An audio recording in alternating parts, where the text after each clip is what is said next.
Assalamualaikum warahmatullahi wabarakatuh. Kembali lagi di channel siaran cerita mistis. Cerita kali ini yang akan saya bawakan berjudul Perjalanan Spiritual Kejawen Gunung Lawu. Sebelum kita masuk ke ceritanya, jangan lupa untuk like, comment, subscribe channel ini dan tekan loncengnya agar kalian tidak ketinggalan update cerita terbaru dari kami.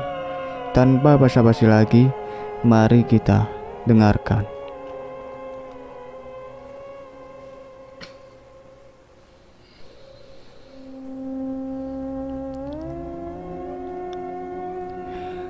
Berawal dari pembelajaran ilmu kejawen, aku, Yadi, Sigit, dan Harun. Kami semua berasal dari salah satu daerah di Madiun, Jawa Timur. Waktu itu kami mempunyai keinginan untuk mempelajari ilmu kejawen dengan tujuan agar dapat bisa membantu orang lain yang membutuhkan. Kejawen merupakan kepercayaan dari sebuah etnis yang berada di Pulau Jawa. Filsafat kejawen didasari pada ajaran agama yang dianut oleh filsuf dari Jawa. Walaupun kejawen merupakan kepercayaan, sebenarnya kejawen bukanlah sebuah agama. Dari naskah-naskah kuno kejawen tampak betapa kejawen lebih berupa seni, budaya, tradisi, sikap, ritual, dan filosofi orang-orang Jawa, yang mana pada saat itu tidak terlepas dari spiritualitas suku Jawa. Dari kecil kami semua bersahabat, dan ketika kami sudah beranjak dewasa dan berumur sekitar 26 tahun, kami datang ke salah satu padepokan yang berada di daerah Surabaya, Jawa Timur. Kedatangan kami ke padepokan itu karena kami ingin meminta tolong kepada seorang guru besar yang memiliki padepokan tersebut untuk belajar ilmu kejawen. Setelah sampai di padepokan tersebut, kami pun langsung menghadap kepada seorang guru pemilik padepokan tersebut dan bilang kalau kedatangan kami kemari karena ingin belajar ilmu kejawen. Setelah melihat dan mendengar ucapan kami, sang guru berkata, untuk mempelajari ilmu tersebut tidak mudah. Ada beberapa hal yang harus dilakukan, seperti tirakat, petualangan malam, dan sebagainya. Karena niat kami sudah bulat untuk belajar ilmu kejawen, kami pun berani menanggung semua risiko yang dikatakan oleh guru besar tersebut. Setelah melihat kesungguhan kami, sang guru langsung menerima kami sebagai muridnya. Kemudian beliau berkata, tunggu 3 hari lagi dan datanglah ke sini lagi.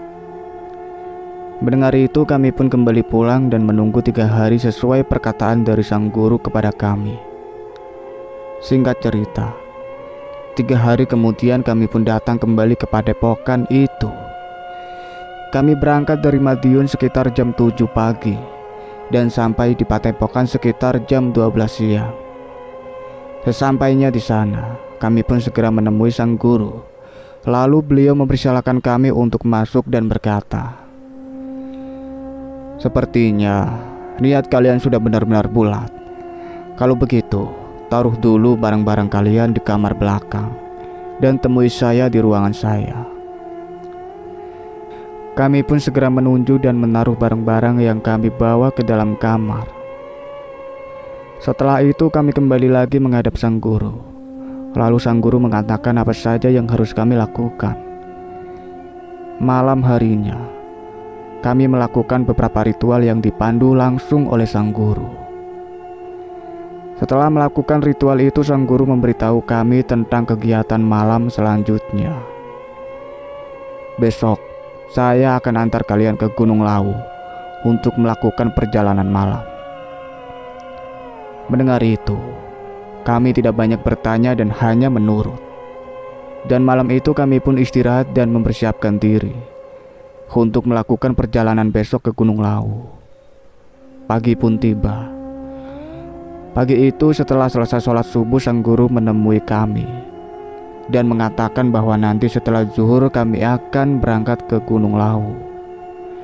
Dan siang harinya Kami pun berangkat dan diantar langsung oleh sang guru.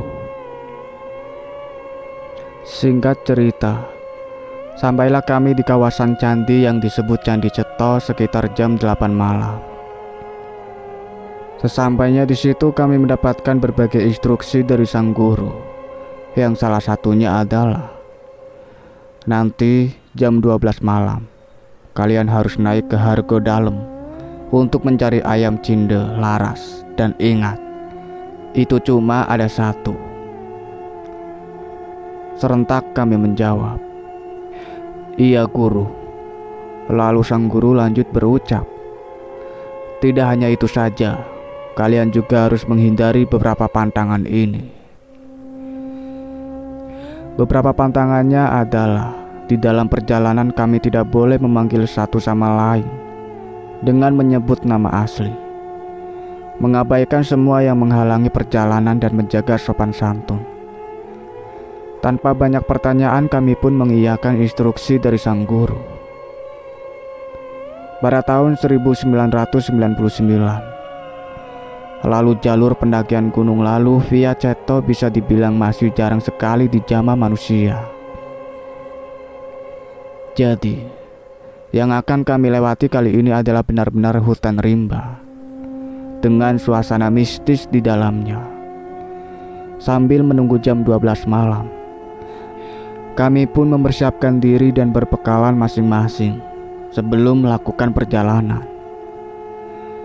Singkat cerita, waktu sudah menunjukkan jam 12 malam. Kami pun berpamitan kepada sang guru untuk memulai perjalanan malam ini. Sebelum berangkat, sang guru mengajak kami semua untuk berdoa agar misi untuk mencari ayam cinde laras ini berhasil. Dan setelah berdoa, kami bertiga mulai berjalan. Sementara sang guru menunggu kami di Candi Cetho. Mulai perjalanan. Baru saja kami memulai perjalanan, beberapa gangguan sudah kami rasakan. Seperti terdengar sebuah bisikan dan entah bisikan apa itu. Tapi kita tidak menghiraukannya dan tetap fokus dengan tujuan. Singkat cerita, sampailah kami di sebuah tempat yang mungkin sekarang disebut area Mbah Branti.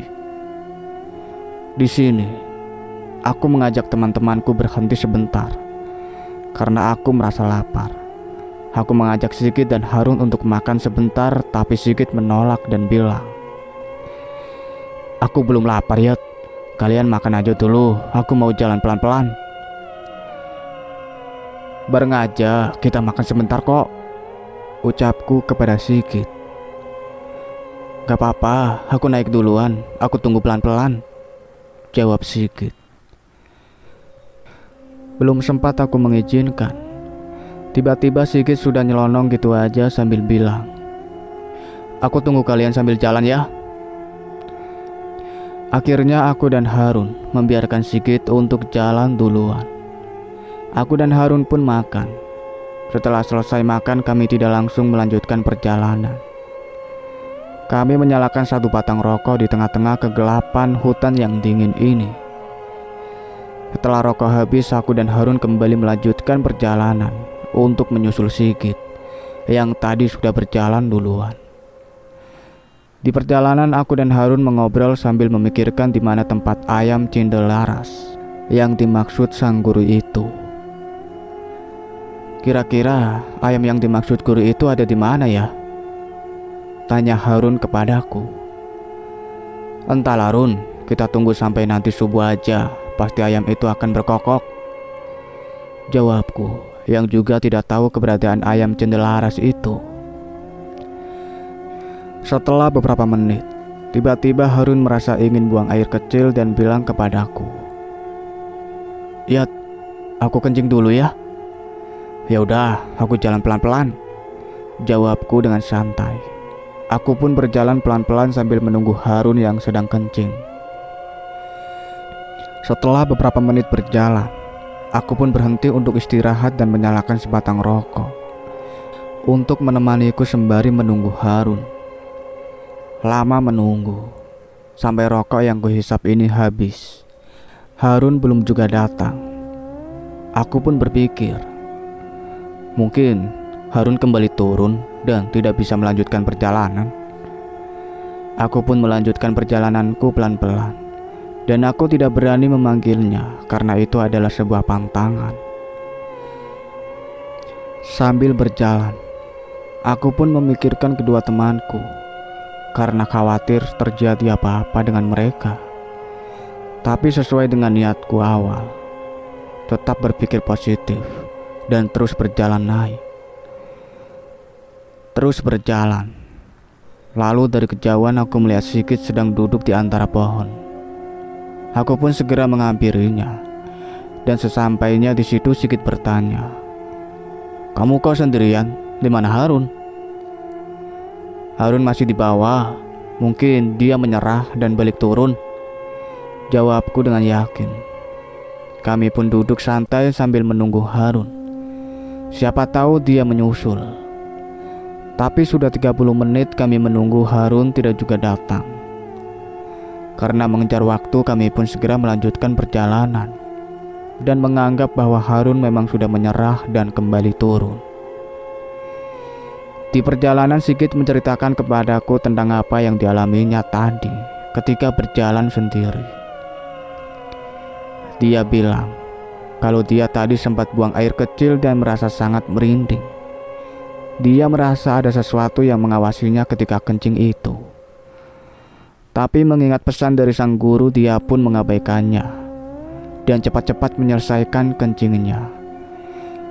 Dan setelah buang air kecil, Sigit dikagetkan oleh seorang kakek tua yang tiba-tiba saja menghadangnya. Kakek tua itu bertubuh pendek dan berjalan membungkuk. Kakek itu sempat bilang pada Sigit, "Nah, kamu jangan buang air kecil sembarangan. Kalau kamu tidak mau kenapa-napa." Mendengar perkataan kakek itu, Sigit terdiam dan hanya mendengar nasihat dari kakek itu sambil menundukkan kepalanya. Tapi kakek itu tiba-tiba tidak ada ketika Sigit akan mengucapkan permintaan maaf kepadanya. Sigit pun mengabaikannya. Dengan perasaan sedikit takut, dia cepat-cepat meninggalkan tempat itu. Karena merasa takut dengan perkataan kakek itu, akhirnya Sigit duduk sambil menunggu Yadi dan Harun. Mungkin dia adalah kakek penunggu tempat itu. Sudah, sekarang kamu tenangkan pikiranmu dan ingat pesan guru tadi, ucapku sembari menasihati Sigit. Kami pun terus berjalan dan fokus dengan tujuan kami. Sesampainya di area bulak peperangan, Sigit bilang padaku kalau dia merasa kelelahan, dan aku pun mengajaknya untuk berhenti dulu. Ketika sedang berhenti, aku mengeluarkan sebotol air minum dan beberapa makanan ringan yang kubawa untuk dimakan, dan tidak lupa aku menawari Sigit. Tapi Sigit menolaknya dengan alasan dia sudah makan tadi pas nungguin aku datang. Akhirnya Sigit hanya minum seteguk air dan merokok saja, sementara aku makan beberapa roti kering. Ketika sedang istirahat dan kami mengobrol santai, tiba-tiba Sigit bertanya padaku, "Kira-kira ayam cendilaras yang dimaksud guru itu di mana ya?" "Aku juga gak tahu. Tunggu nanti subuh, pasti ayam itu akan berkokok," jawabku yang juga tidak tahu. Tidak lama kemudian Sigit lanjut berkata, "Yat, aku buang kencing dulu ya. Kamu tunggu di sini." "Ya sudah, hati-hati jangan lupa permisi," jawabku sambil menasihati Sigit. Sigit pun berjalan menepi dan buang air kecil di sela-sela rumput ilalang yang tinggi dan buang air kecil di situ. Tidak lama kemudian Sigit kembali dari buang air kecilnya dan terlihat buru-buru sambil mengambil rokoknya di dalam tas. Melihat Sigit yang sedang buru-buru, aku pun bertanya, "Mau kemana lagi? Kok bawa rokok? Kan kamu masih pegang rokok." "Ada orang tua minta rokok, kasihan," jawab Sigit dengan buru-buru. Tanpa ada berpikiran negatif, aku pun membiarkannya. Aku yang sedang duduk seorang diri pun lalu menyalakan sebatang rokok. Tapi sampai rokok yang kuhisap itu habis, Sigit tidak juga kembali. Karena takut terjadi apa-apa dengannya, aku mencari Sigit ke arah tadi Sigit berjalan. Aku berjalan keliling sekitar area Bulak Peparangan sambil memanggil nama Sigit. Huh. Itu adalah kode yang kugunakan untuk memanggil Sigit, karena aku tidak bisa memanggilnya dengan nama asli sesuai saran sang guru. Setelah sekian lama aku mencari dan memanggilnya, Sigit tidak meresponku. Hingga kejadian itu membuatku bingung. Dalam hati aku bilang, kemana perginya anak ini?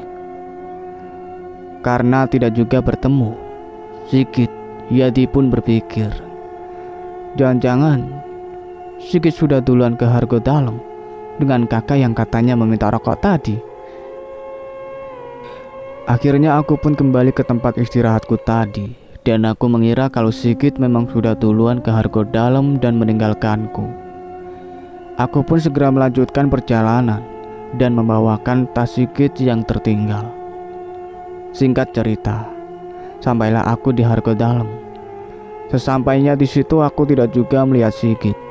Aku berpikir, mungkin Sigit sedang di tempat lain untuk mencari ayam cendilaras. Aku pun segera meletakkan tasku dan tidak memikirkan Sigit lagi. Aku segera mencari ayam cendilaras itu. Karena kata sang guru, ayam cendilaras itu cuma ada satu. Takutnya Sigit lebih dulu menemukannya. Aku berkeliling di area Hargo Dalam untuk mencari ayam tersebut, dan siapa tahu dia juga bisa bertemu dengan Sigit. Lama mencari, tapi aku tidak juga bisa menemukan keberadaan cendilaras. Begitu juga dengan Sigit. Karena merasa capek, aku beristirahat di sebuah batu besar dan berbaring di atas batu tersebut sambil berpikir di mana aku bisa menemukan ayam itu. Aku hampir putus asa, tapi tidak lama kemudian tiba-tiba aku mendengar seperti ada suara ayam berkokok sangat pelan. Mendengar itu aku merasa sedikit senang dan segera mencari sumber suara tersebut. Setelah menemukan sumber suara tersebut, ternyata benar itu adalah seekor ayam cendilaras yang sedang kucari, dan aku langsung menangkapnya. Aku merasa sangat senang karena aku sudah mendapatkan ayam itu terlebih dahulu, tepat sebelum matahari terbit. Saking senangnya, aku langsung membawa ayam itu turun dan tidak lagi memikirkan teman-temanku. Sesampainya di Candi Ceto, ternyata sang guru sudah menungguku, dan aku pun segera memberikan ayam itu kepada sang guru. Setelah aku berikan, sang guru bertanya, "Di mana teman-teman kamu, Yat? Kenapa kamu seorang diri?" Saya terpisah dengan Sigit selama berjalan naik, dan Harun saya mengira dia menyerah dan kembali turun. Saya tidak tahu mereka kemana, jawabku kepada sang guru. Mendengar itu sang guru langsung terdiam sambil meletakkan tangan di keningnya seperti orang yang sedang berpikir. Tidak lama kemudian sang guru mengatakan sesuatu kepadaku. "Ya sudah, sekarang kita pulang. Nanti akan aku ceritakan tentang teman-temanmu setelah sampai di Padepokan." Aku pun bingung dengan apa yang dimaksud oleh guru dan kenapa guru meninggalkan Sigit dan Harun. Tanpa banyak tanya, aku pun menurut dan mengikuti apa yang dikatakan oleh sang guru, dan kami pun akhirnya pulang. Singkat cerita, sampailah kami di Padepokan. Sesampainya di sana, guru memintaku agar menaruh ayam itu di dalam kandang yang sudah disediakan oleh sang guru. Setelah ayam itu kutaruh di dalam kandang, aku kembali menghadap sang guru. Di sini sang guru menceritakan semua yang telah terjadi kepada teman-temanku. Kalau ternyata Harun dan Sigit telah dibawa oleh jin ke alam lain. Karena aku merasa yang paling tua di antara kami bertiga, aku pun menangis setelah mendengar cerita dari sang guru. Aku merasa sangat bersalah karena aku sudah membiarkan teman-temanku terpisah waktu itu. Lalu sang guru menenangkanku sambil berucap, "Kamu tidak usah khawatir, Harun dan Sigit pasti akan dikembalikan, tapi entah kapan." Mendengar itu aku sedikit lega, meskipun aku tidak tahu kapan teman-temanku akan kembali pulang. Sang guru lalu memintaku agar membersihkan badan dan istirahat. Setelah selesai istirahat, sang guru memintaku untuk menghadapnya. Mendengar perintah itu, aku pun segera mandi untuk membersihkan badan, kemudian lanjut istirahat. Sekitar sore hari, aku pun bangun dan menghadap sang guru. Ketika sedang menghadap guru, memintaku agar melakukan puasa 7 hari 7 malam. Karena itu adalah salah satu syarat untuk memperoleh ilmu kejawen yang kuinginkan. Singkat cerita, 2 bulan lamanya aku tinggal di Padepokan dan mengabdi kepada sang guru. Selama 2 bulan itu aku terus mendoakan kedua temanku yang waktu itu hilang di Gunung Lawu.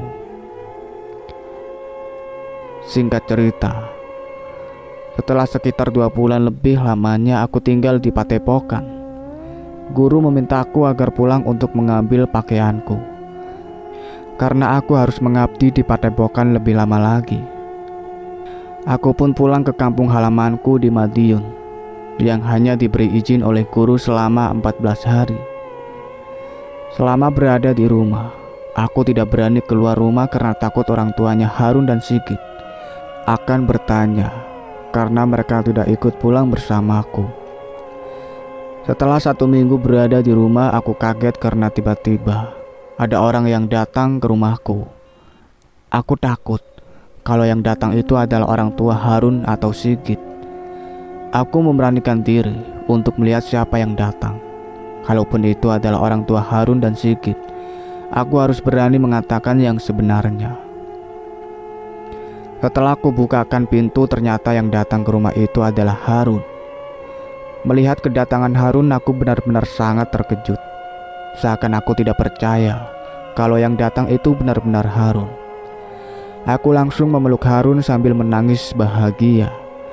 Dan seketika itu juga aku ingat dengan apa yang pernah dikatakan oleh guru, kalau teman-temannya pasti akan pulang, tapi entah kapan.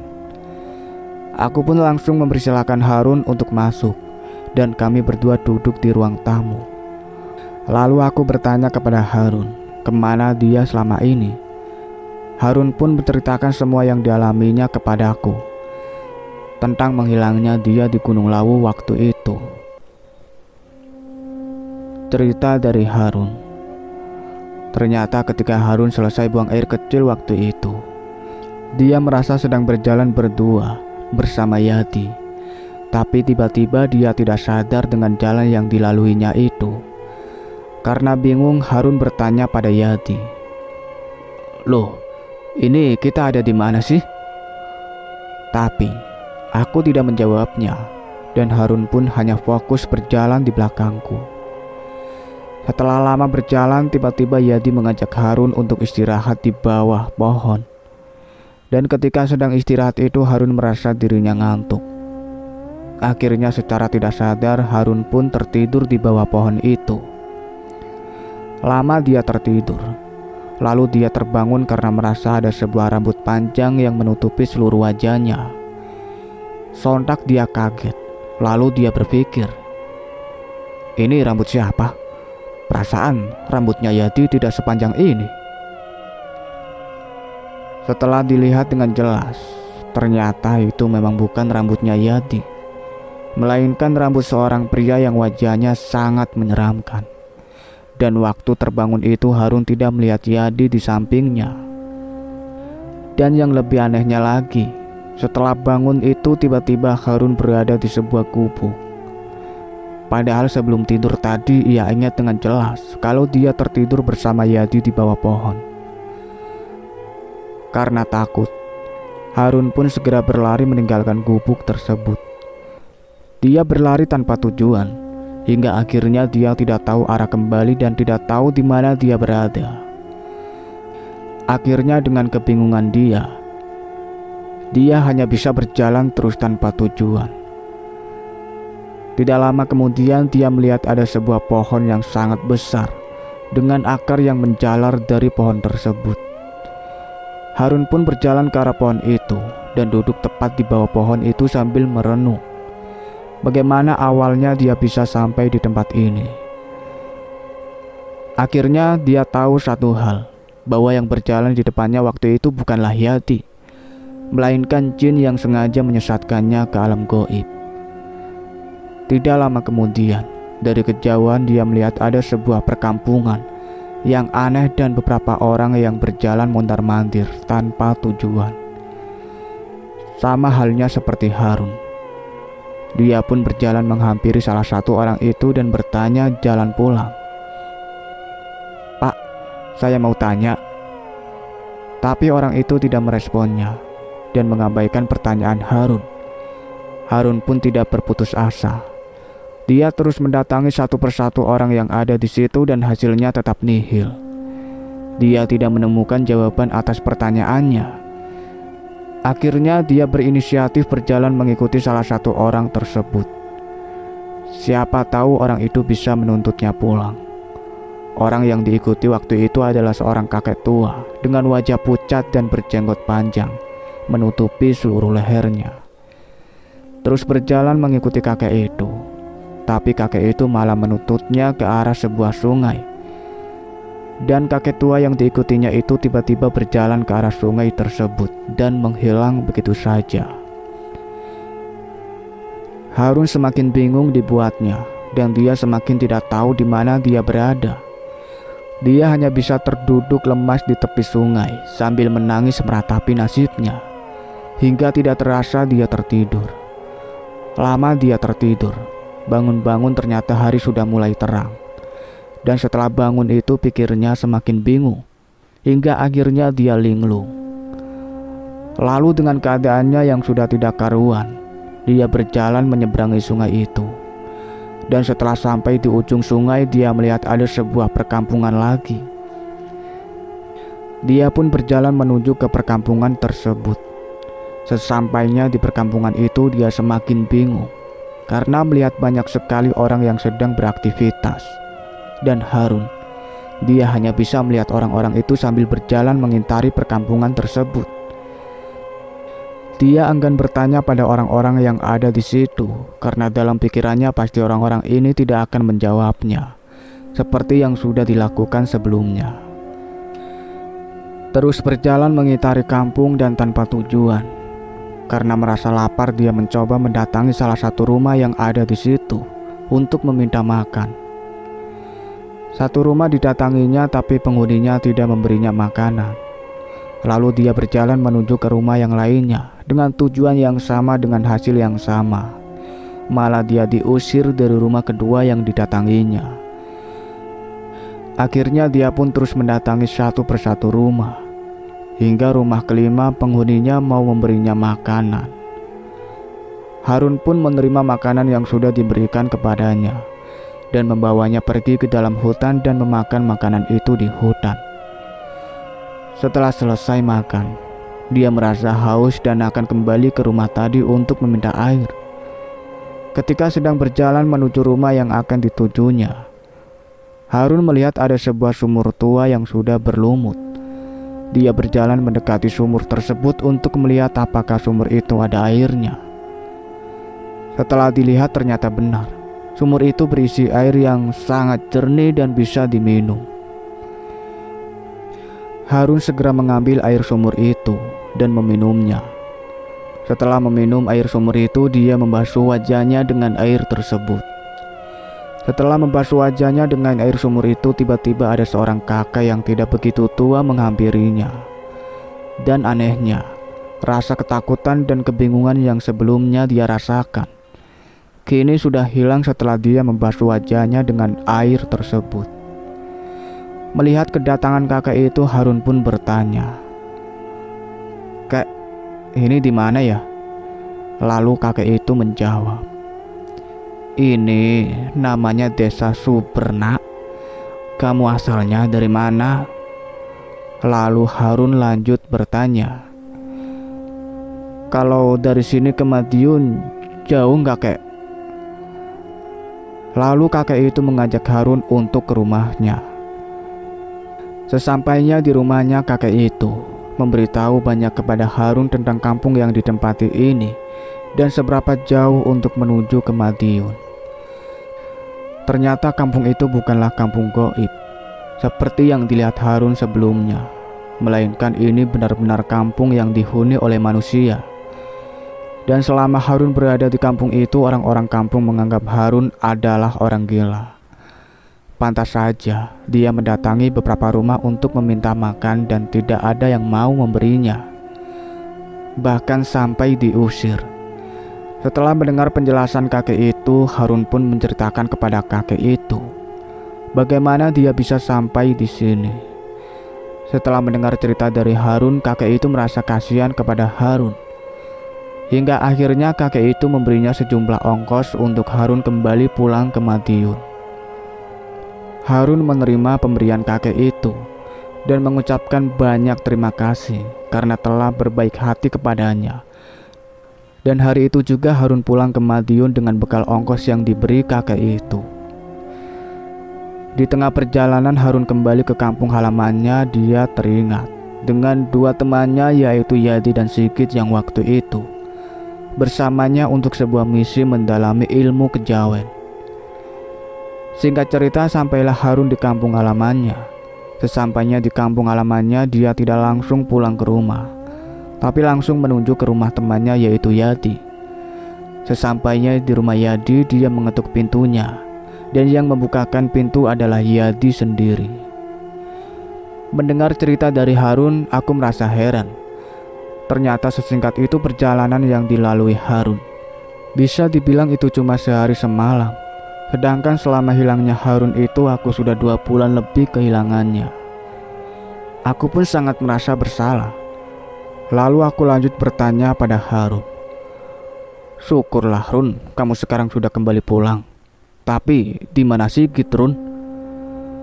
Aku tidak tahu di mana Sigit.